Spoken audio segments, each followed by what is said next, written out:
أعوذ بالله من الشيطان الرجيم. بسم الله الرحمن الرحيم. يا أيها الذين آمنوا أوفوا بالعقود. أحلت لكم بهيمة الأنعام إلا ما يتلى عليكم غير محل الصيد وأنتم حرم. إن الله يحكم ما يريد. يا أيها الذين آمنوا لا تحلوا شعائر الله ولا الشهر الحرام ولا الهدي ولا القلائد ولا آمين البيت الحرام يبتغون فضلا من ربهم ورضوانا. وإذا حللتم فاصطادوا ولا يجرمنكم شنآن قوم أن صدوكم عن المسجد الحرام أن تعتدوا. وتعاونوا على البر والتقوى ولا تعاونوا على الإثم والعدوان. واتقوا الله إن الله شديد العقاب. حرمت عليكم الميتة والدم ولحم الخنزير وما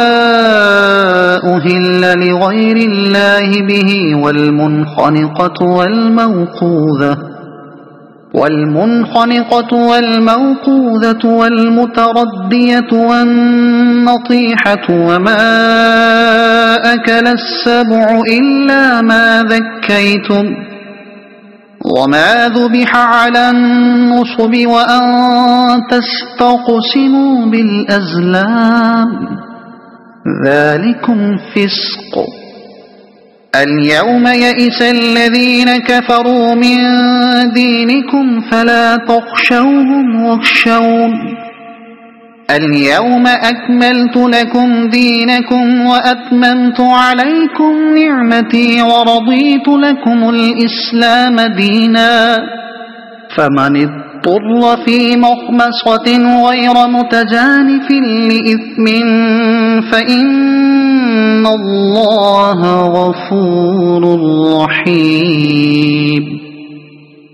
يسألونك ماذا أحل لهم قل أحل لكم الطيبات وما علمتم من الجوارح مكلبين تعلمونهن مما علمكم الله فكلوا مما أمسكن عليكم واذكروا اسم الله عليه واتقوا الله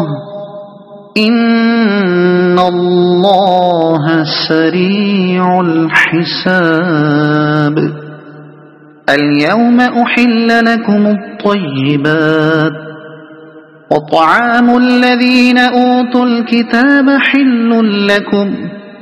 وطعامكم حل لهم.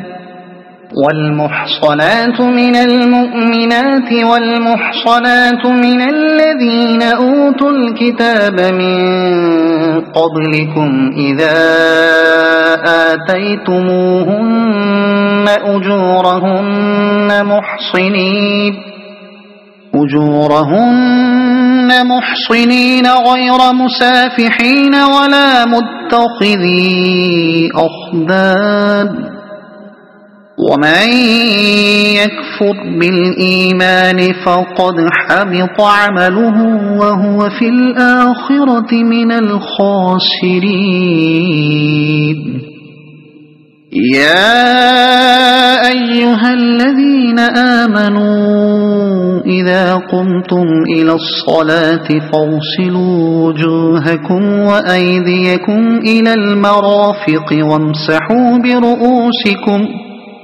وأيديكم إلى المرافق وامسحوا برؤوسكم وأرجلكم إلى الكعبين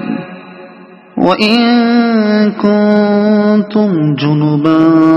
فاطهروا وإن كنتم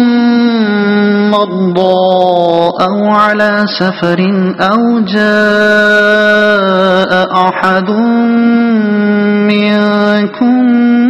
من الغائط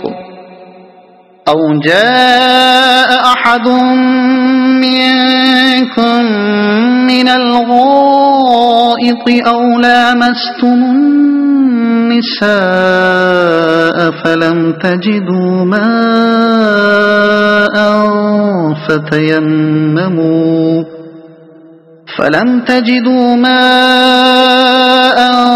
فتيمموا صعيدا طيبا فامسحوا بوجوهكم وأيديكم منه ما يريد الله ليجعل عليكم من حرج ولكن يريد ليطهركم وليتم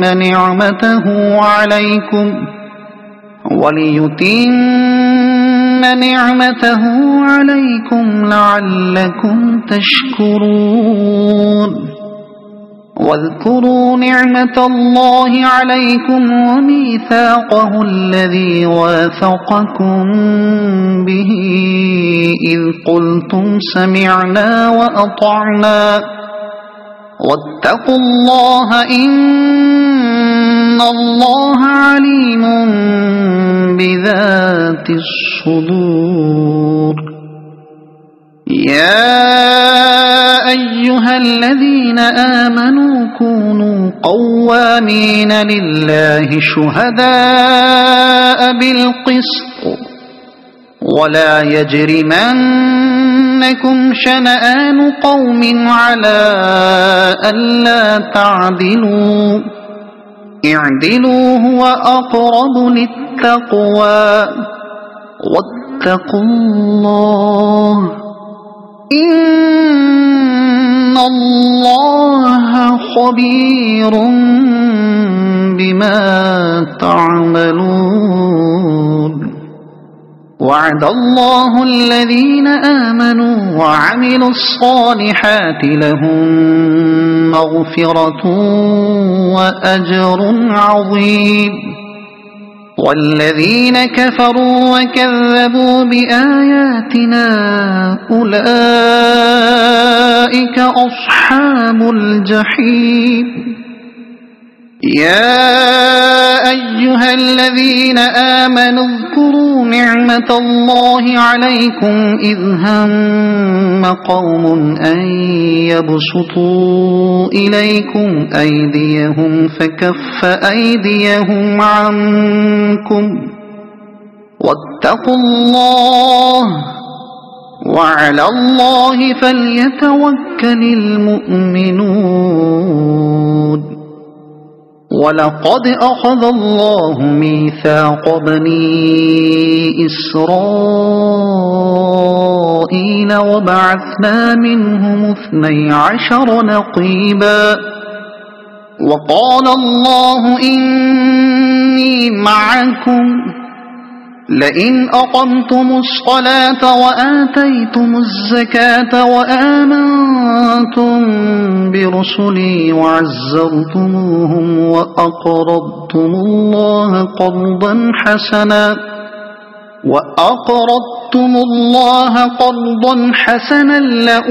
لأكفرن عنكم سيئاتكم ولأدخلنكم جنات تجري من تحتها الأنهار فمن كفر بعد ذلك منكم فقد ضل سواء السبيل فبما نقضهم ميثاقهم لعناهم وجعلنا قلوبهم قاسية يحرفون الكلم عن مواضعه ونسوا حظا مما ذكروا به ولا تزال تطلع على خائنة منهم إلا قليلا منهم فاعف عنهم واصفح إن الله يحب المحسنين ومن الذين قالوا إنا نصارى أخذنا ميثاقهم فنسوا حظا مما ذكروا به فأغرينا بينهم العداوة والبغضاء إلى يوم القيامة وسوف ينبئهم الله بما كانوا يصنعون يا أهل الكتاب قد جاءكم رسولنا يبين لكم كثيرا مما كنتم تخفون من الكتاب ويعفو عن كثير قد جاءكم من الله نور وكتاب مبين يهدي به الله من اتبع رضوانه سبل السلام ويخرجهم من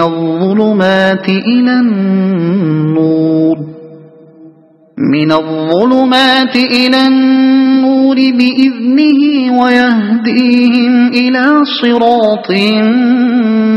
مستقيم لقد كفر الذين قالوا إن الله هو المسيح ابن مريم قل فمن يملك من الله شيئا إن أراد أن يهلك المسيح ابن مريم وأمه ومن في الأرض جميعا ولله ملك السماوات والأرض وما بينهما يخلق ما يشاء والله على كل شيء قدير وقالت اليهود والنصارى نحن أبناء الله وأحباؤه قل فلم يعذبكم بذنوبكم بل أنتم بشر ممن خلق يغفر لمن يشاء ويعذب من يشاء ولله ملك السماوات والأرض وما بينهما وإليه المصير يا أهل الكتاب قد جاءكم رسولنا يبين لكم على فترة من الرسل أن تقولوا ما جاءنا من بشير ولا نذير فقد جاءكم بشير ونذير والله على كل شيء قدير وإذ قال موسى لقومه يا قوم اذكروا نعمة الله عليكم إذ جعل فيكم أنبياء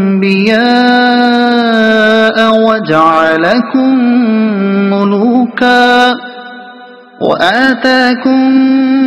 ما لم يؤت أحدا من العالمين يا قوم ادخلوا الأرض المقدسة التي كتب الله لكم ولا ترتدوا على أدباركم فتنقلبوا خاسرين قالوا يا موسى إن فيها قوما جبارين وإنا لن ندخلها حتى يخرجوا منها فإن يخرجوا منها فإنا داخلون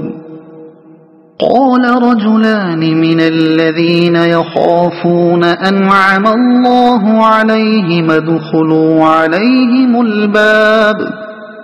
فإذا دخلتموه فإنكم غالبون وعلى الله فتوكلوا إن كنتم مؤمنين قالوا يا موسى إنا لن ندخلها أبدا ما داموا فيها فاذهب أنت وربك فقاتلا إنا هاهنا قاعدون قال رب إني لا أملك إلا نفسي وأخيه فافرق بيننا وبين القوم الفاسقين قال فإنها محرمة عليهم 40 سنة يتيهون في الأرض فلا تأس على القوم الفاسقين واتل عليهم نبأ ابني آدم بالحق إذ قربا قربانا فتقبل من أحدهما ولم يتقبل من الآخر قال لأقتلنك قال إنما يتقبل الله من المتقين لئن بسطت إلي يدك لتقتلني ما أنا بباسط يدي إليك لأقتلك إني أخاف الله رب العالمين إني أريد أن تبوء بإثمي وإثمك فتكون من أصحاب النار وذلك جزاء الظالمين فطوعت له نفسه قتل أخيه فقتله فأصبح من الخاسرين فبعث الله غرابا يبحث في الأرض ليريه كيف يواري سوءة أخيه قال يا ويلتى أعجزت أن أكون مثل هذا الغراب فأواري سوءة أخي فأصبح من النادمين من أجل ذلك كتبنا على بني إسرائيل أنه من قتل نفسا بغير نفس أو فساد في الأرض فكأنما قتل الناس جميعا ومن أحياها فكأنما أحيا الناس جميعا ولقد جاءتهم رسلنا بالبينات ثم إن كثيرا منهم بعد ذلك في الأرض لمسرفون إنما جزاء الذين يحاربون الله ورسوله ويسعون في الأرض فسادا أن يقتلوا أو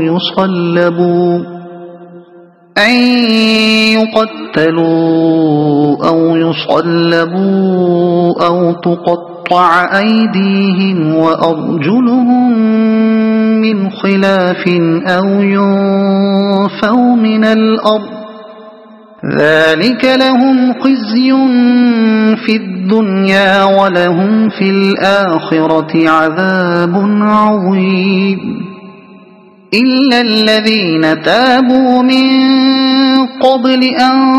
تقدروا عليهم فاعلموا أن الله غفور رحيم يا أيها الذين آمنوا اتقوا الله وابتغوا إليه الوسيلة وجاهدوا في سبيله لعلكم تفلحون إن الذين كفروا لو أن لهم ما في الأرض جميعا ومثله معه ليفتدوا به من عذاب يوم القيامة ما تقبل منهم ولهم عذاب أليم يريدون أن يخرجوا من النار وما هم بخارجين منها ولهم عذاب مقيم والسارق والسارقة فاقطعوا أيديهما جزاء بما كسبا نكالا من الله والله عزيز حكيم فمن تاب من بعد ظلمه وأصلح فإن الله يتوب عليه إن الله غفور رحيم ألم تعلم أن الله له ملك السماوات والأرض يعذب من يشاء ويغفر لمن يشاء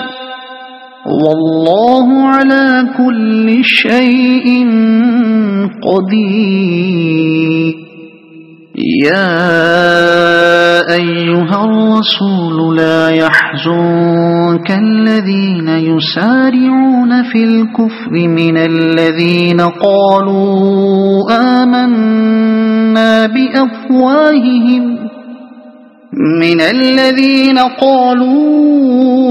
آمنا بأفواههم ولم تؤمن قلوبهم ومن الذين هادوا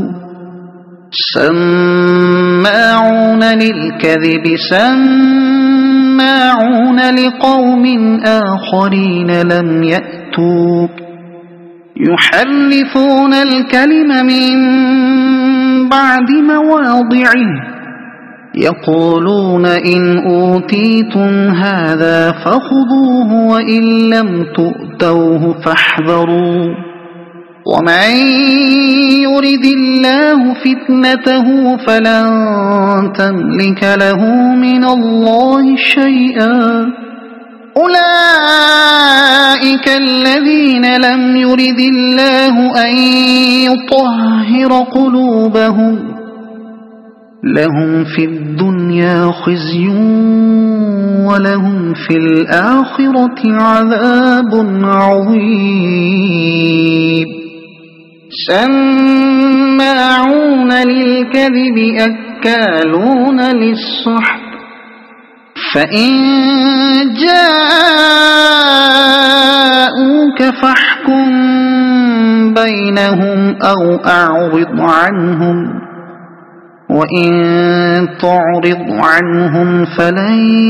يضروك شيئا وإن حكمت فاحكم بينهم بالقسط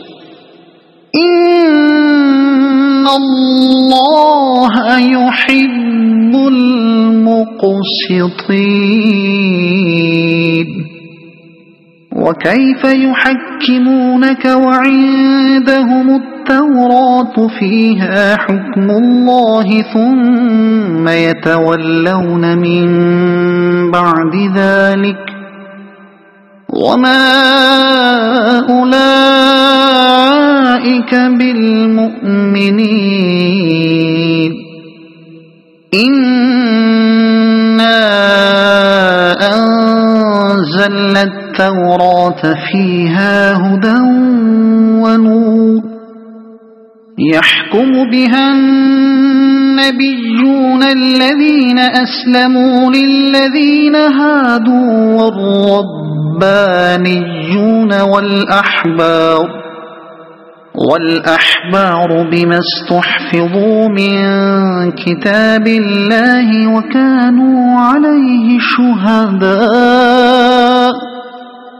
فلا تخشوا الناس واخشوني ولا تشتروا بآياتي ثمنا قليلا ومن لم يحكم بما أنزل الله فأولئك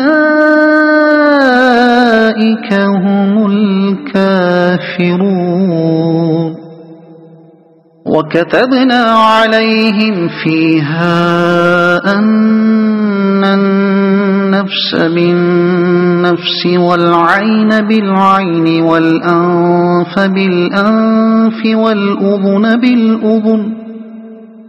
والأذن بالأذن والسن بالسن والجروح قصاص فمن تصدق به فهو كفارة له ومن لم يحكم بما أنزل الله فأولئك هم الظالمون وقفينا على آثارهم بعيسى ابن مريم مصدقا لما بين يديه من التوراة وآتيناه الإنجيل فيه هدى ونور ومصدقا لما بين يديه من التوراة وهدى وموعظة للمتقين وليحكم أهل الإنجيل بما أنزل الله فيه ومن لم يحكم بما أنزل الله فأولئك هم الفاسقون وأنزلنا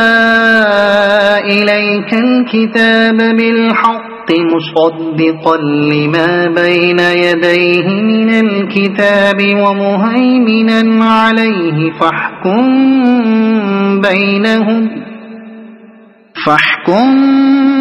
بينهم بما أنزل الله ولا تتبع أهواءهم عما جاءك من الحق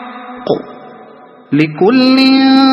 جعلنا منكم شرعة ومنهاجا ولو شاء الله لجعلكم أمة أمة واحدة ولكن ليبلوكم فيما آتاكم فاستبقوا الخيرات إلى الله مرجعكم جميعا فينبئكم بما كنتم فيه تختلفون وأن احكم بينهم بما أنزل الله ولا تتبع أهواءهم واحذرهم أن يفتنوك عن بعد ما أنزل الله إليك فإن تولوا فاعلم أنما يريد الله أن يصيبهم ببعض ذنوبهم وإن كثيرا من الناس لفاسقون أفحكم الجاهلية يبغون ومن أحسن من الله حكما لقوم يوقنون يا أيها الذين آمنوا لا تتخذوا اليهود والنصارى أولياء بعضهم أولياء بعض ومن يتولهم منكم فإنه منهم إن الله لا يهدي القوم الظالمين فترى الذين في قلوبهم مرض يسارعون فيهم يقولون نخشى أن تصيبنا دائرة فعسى الله أن يأتي بالفتح أو أمر من عنده فيصبحوا على ما أسروا في أنفسهم نادمين ويقول الذين آمنوا أهؤلاء الذين أقسموا بالله جهد أيمانهم إنهم لمعكم حبطت أعمالهم فأصبحوا خاسرين يا أيها الذين آمنوا من يرتد منكم عن دينه فسوف يأتي الله بقوم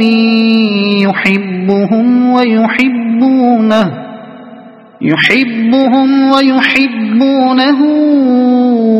أذلة على المؤمنين أعزة على الكافرين يجاهدون في سبيل الله ولا يخافون لومة لائم ذلك فضل الله يؤتيه من يشاء والله واسع عليم إنما وليكم الله ورسوله والذين آمنوا الذين يقيمون الصلاة ويؤتون الزكاة وهم راكعون ومن يتول الله ورسوله والذين آمنوا فإن حزب الله هم الغالبون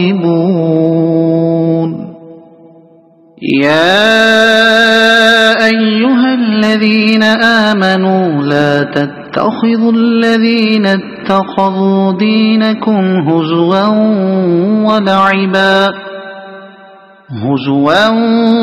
ولعبا من الذين أوتوا الكتاب من قبلكم والكفار أولياء واتقوا الله إن كنتم مؤمنين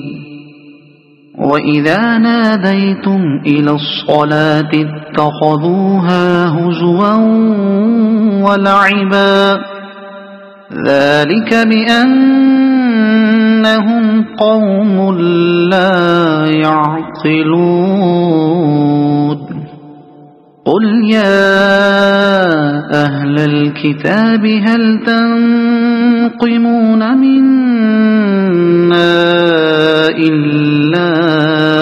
أن آمنا بالله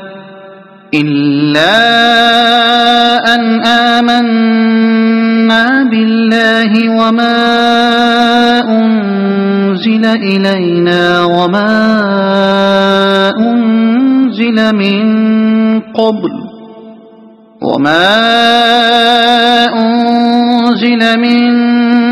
قبل وأن أكثركم فاسقون قل هل أنبئكم بشر من ذلك مثوبة عند الله من لعنه الله وغضب عليه وجعل منهم القردة والخنازير وعبد الطاغوت أولئك شر مكانا وأضل عن سواء السبيل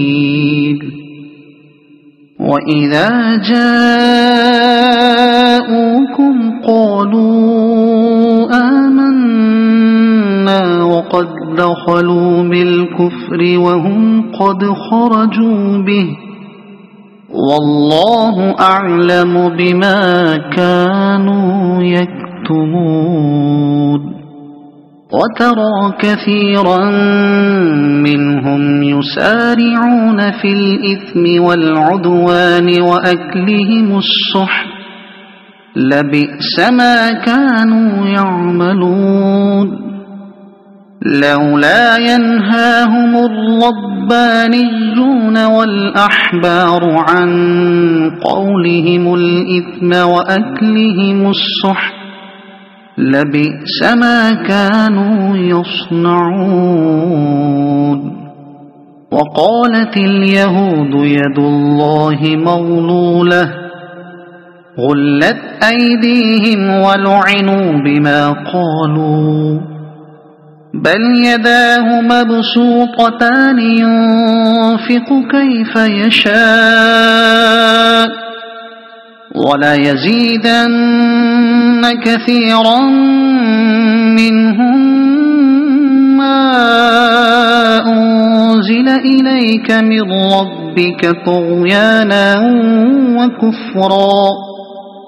وألقينا بينهم العداوة والبغضاء إلى يوم القيامة كلما أوقدوا نارا للحرب أطفأها الله ويسعون في الأرض فسادا والله لا يحب المفسدين ولو أن أهل الكتاب آمنوا واتقوا لكفرنا عنهم سيئاتهم ولأدخلناهم جنات النعيم ولو أنهم أقاموا التوراة والإنجيل وما أنزل إليهم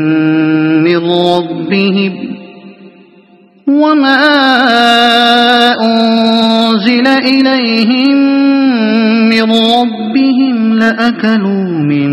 فوقهم ومن تحت أرجلهم منهم أمة مقتصدة وكثير منهم ساء ما يعملون يا أيها الرسول بلغ ما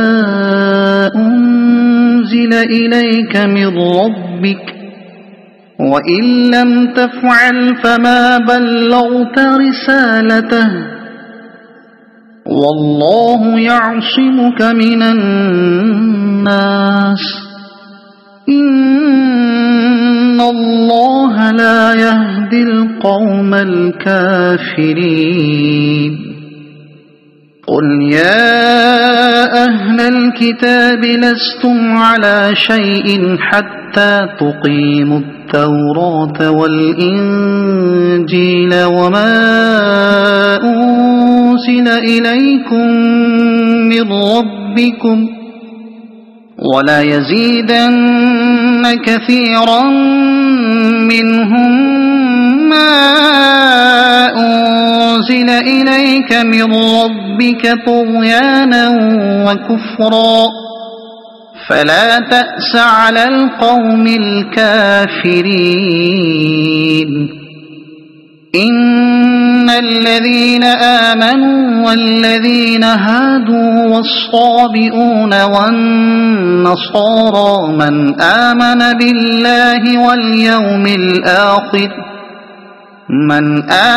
بالله واليوم الآخر وعمل صالحا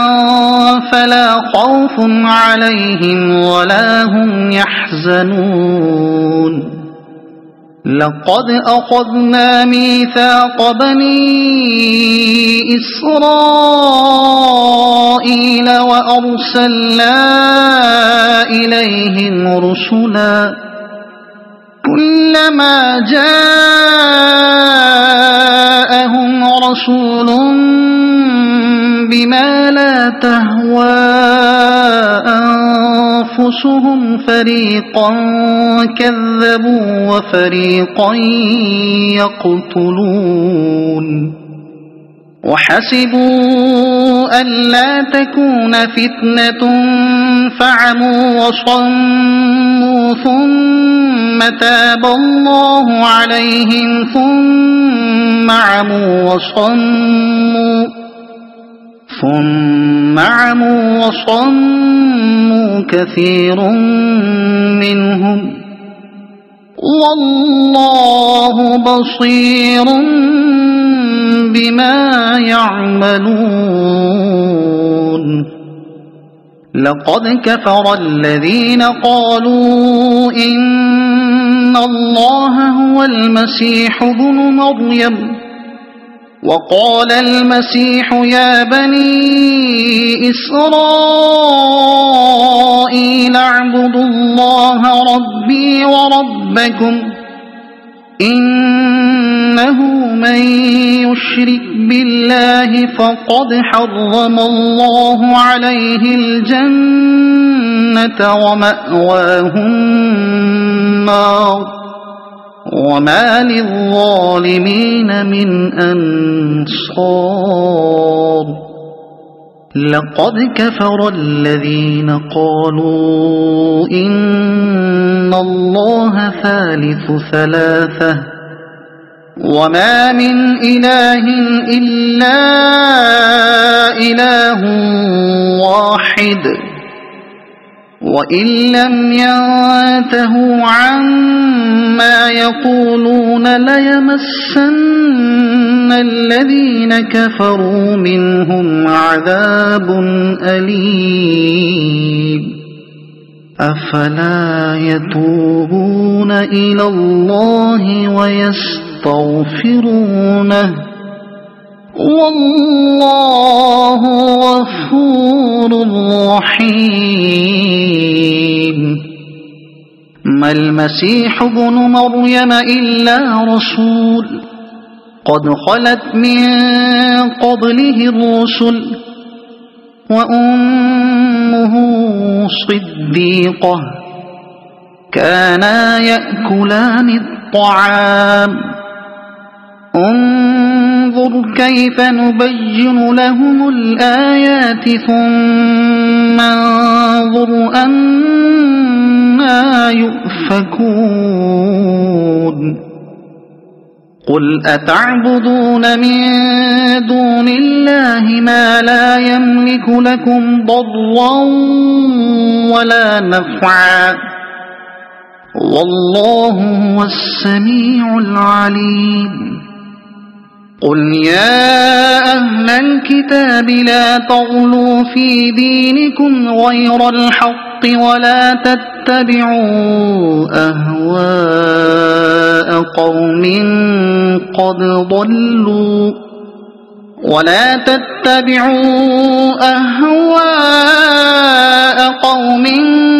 قد ضلوا من قبل وأضلوا كثيرا وضلوا عن سواء السبيل لعن الذين كفروا من بني إسرائيل على لسان داود وعيسى بن مريم ذلك بما عصوا وكانوا يعتدون كانوا لا يتناهون عن منكر فعلوه لبئس ما كانوا يفعلون ترى كثيرا منهم يتولون الذين كفروا لبئس ما قدمت لهم أنفسهم أن سخط الله عليهم وفي العذاب هم خالدون ولو كانوا يؤمنون بالله والنبي وما أنزل إليه ما اتخذوهم أولياء ولكن كثيرا منهم فاسقون لتجدن أشد الناس عداوة للذين آمنوا اليهود والذين أشركوا ولتجدن أقربهم مودة للذين آمنوا الذين قالوا إنا نصارى ذلك بأن منهم قسيسين ورهبانا وأنهم لا يستكبرون وإذا سمعوا ما أنزل إلى الرسول ترى أعينهم تفيض من الدمع مما عرفوا من الحق يقولون ربنا آمنا فاكتبنا مع الشاهدين وما لنا لا نؤمن بالله وما جاءنا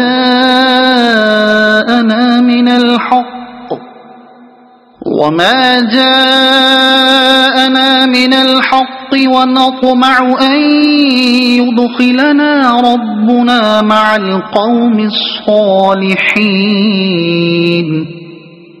فأثابهم الله بما قالوا جنات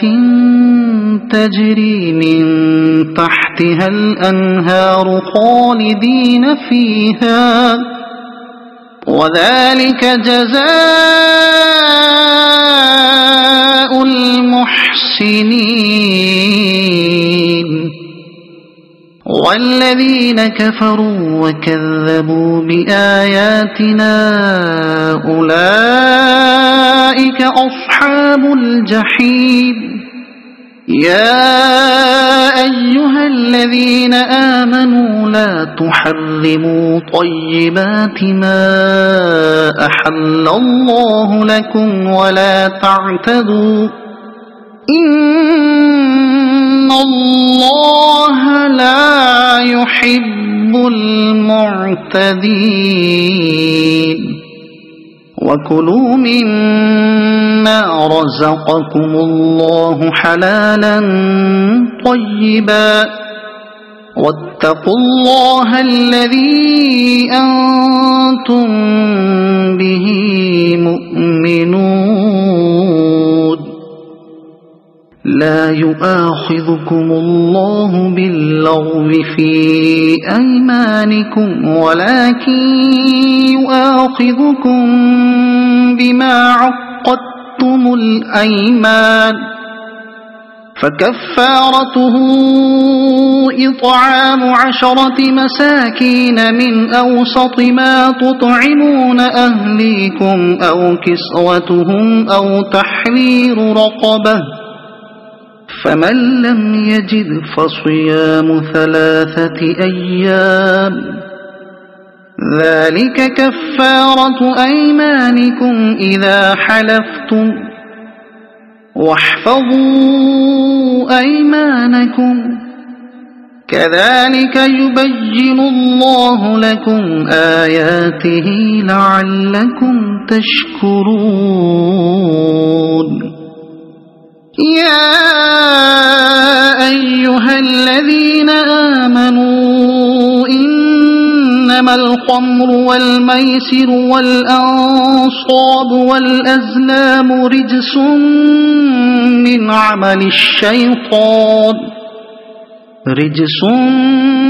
من عمل الشيطان فاجتنبوه لعلكم تفلحون إنما يريد الشيطان أن يوقع بينكم العداوة والبغضاء في الخمر والميسر ويصدكم عن ذكر الله وعن الصلاة فهل أنتم منتهون وأطيعوا الله وأطيعوا الرسول واحذروا فإن توليتم فاعلموا أنما على رسولنا البلاغ المبين ليس على الذين آمنوا وعملوا الصالحات جناح فيما طعموا إذا ما اتقوا وآمنوا وعملوا الصالحات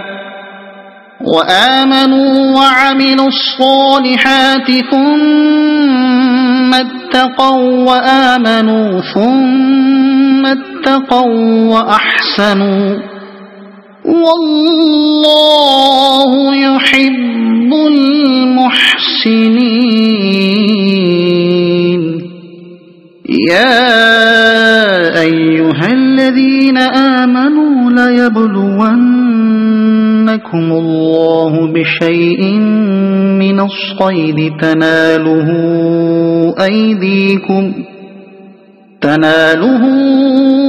أيديكم ورماحكم ليعلم الله من يخافه بالغيب فمن اعتدى بعد ذلك فله عذاب أليم يا أيها الذين آمنوا لا تقتلوا الصيد وأنتم حرم ومن قتله منكم متعمدا فجزاء مثل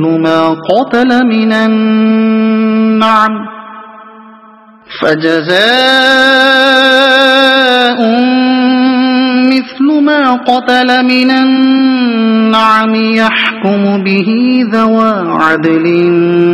منكم هديا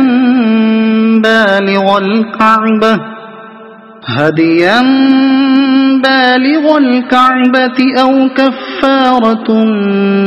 طعام مساكين أو عدل ذلك صياما ليذوق وبال أمره عفى الله عما سلف ومن عاد فينتقم الله منه والله عزيز ذو انتقام. أحل لكم صيد البحر وطعامه متاعا لكم وللسيارة وحرم عليكم صيد البر ما دمتم حرما واتقوا الله الذي إليه تحشرون. جعل الله الكعبة البيت الحرام قياما للناس والشهر الحرام والهدي والقلائد ذلك لتعلموا أن الله يعلم ما في السماوات وما في الأرض وأن الله بكل شيء عليم. اعلموا أن الله شديد العقاب وأن الله غفور رحيم. ما على الرسول إلا البلاغ والله يعلم ما تبدون وما تكتمون. قل لا يستوي الخبيث والطيب ولو أعجبك كثرة الخبيث فاتقوا الله يا أولي الألباب لعلكم تفلحون. يا أيها الذين آمنوا لا تسألوا عن أشياء إن تبد لكم تسؤكم وإن تسألوا عنها حين ينزل القرآن تبد لكم عفى الله عنها والله غفور حليم. قد سألها قوم من قبلكم ثم أصبحوا بها كافرين. ما جعل الله من بحيرة ولا سائبة ولا وصيلة ولا حام ولكن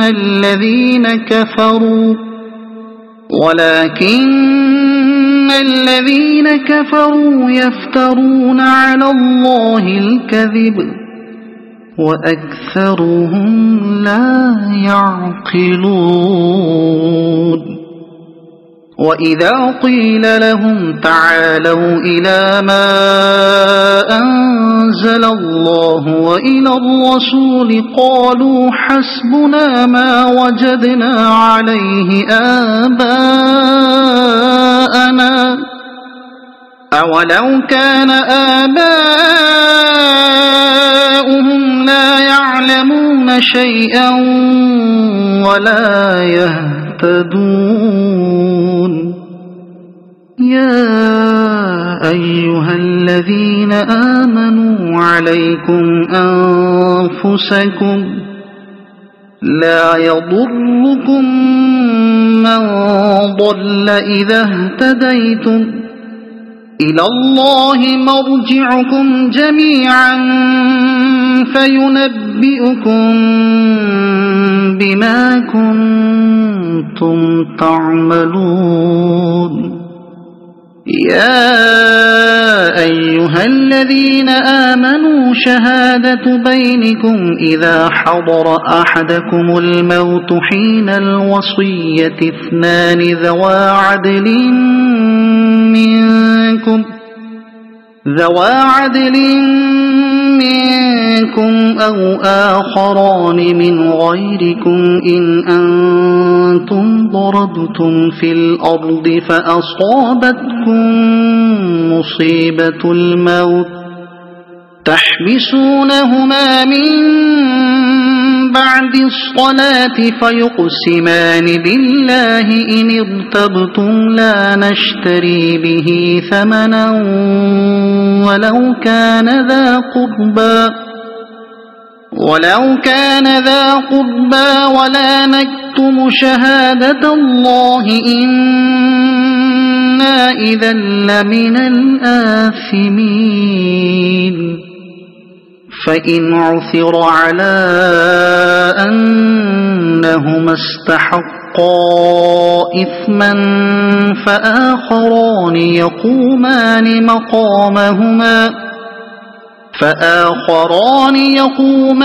مقامهما من الذين استحق عليهم الأوليان فيقسمان بالله لشهادتنا أحق من شهادتهما وما اعتدينا إنا إذا لمن الظالمين ذلك أدنى أن يأتوا بالشهادة على وجهها أو يخافوا أن ترد أيمان بعد أيمانهم واتقوا الله واسمعوا والله لا يهدي القوم الفاسقين يوم يجمع الله الرسل فيقول ماذا أجبتم قالوا لا علم لنا إنك أنت علام الغيوب إذ قال الله يا عيسى ابن مريم اذكر نعمتي عليك وعلى والدتك إذ أيدتك بروح القدس تكلم الناس في المهد وكهلا وإذ علمتك الكتاب والحكمة والتوراة والإنجيل وإذ تخلق من الطين كهيئة الطير بإذني فتنفخ فيها فتكون طيرا بإذني وتبرئ الأكمه والأبرص بإذني وإذ تخرج الموتى بإذني وإذ كففت بني إسرائيل عنك إذ جئتهم بالبينات فقال الذين كفروا منهم إن هذا إلا سحر مبين وإذ أوحيت إلى الحواريين أن آمنوا بي وبرسولي قالوا آمنا واشهد بأننا مسلمون إذ قال الحواريون يا عيسى ابن مريم هل يستطيع ربك أن ينزل علينا مائدة من السماء قال اتقوا الله إن كنتم مؤمنين قالوا نريد أن نأكل منها وتطمئن قلوبنا ونعلم أن قد صدقتنا ونكون عليها من الشاهدين قال عيسى ابن مريم اللهم ربنا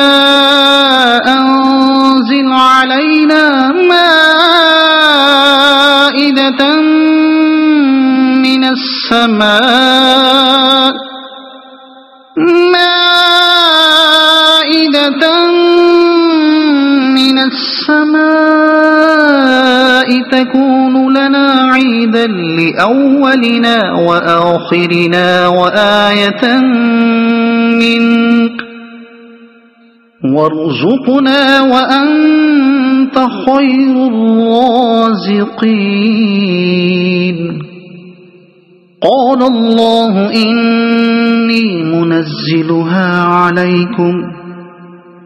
قال الله إني منزلها عليكم فمن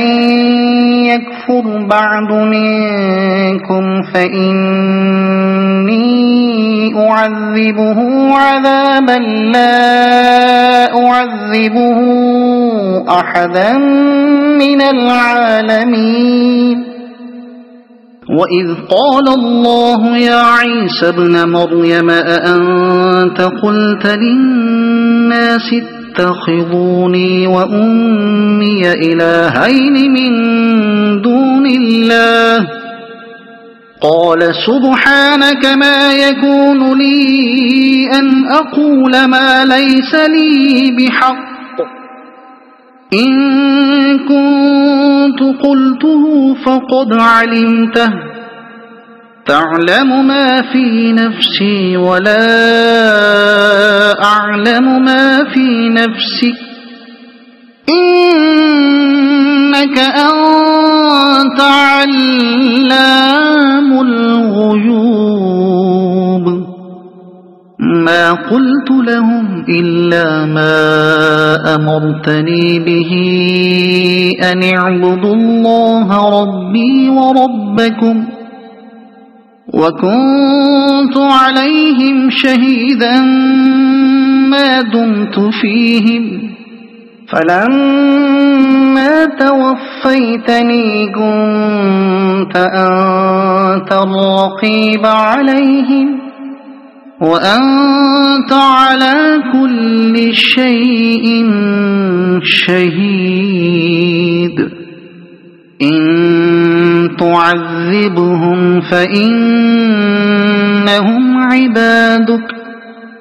وإن تغفر لهم فإنك أنت العزيز الحكيم قال الله هذا يوم ينفع الصادقين صدقهم لهم جنات تجري من تحتها الأنهار خالدين فيها أبدا رضي الله عنهم ورضوا عنه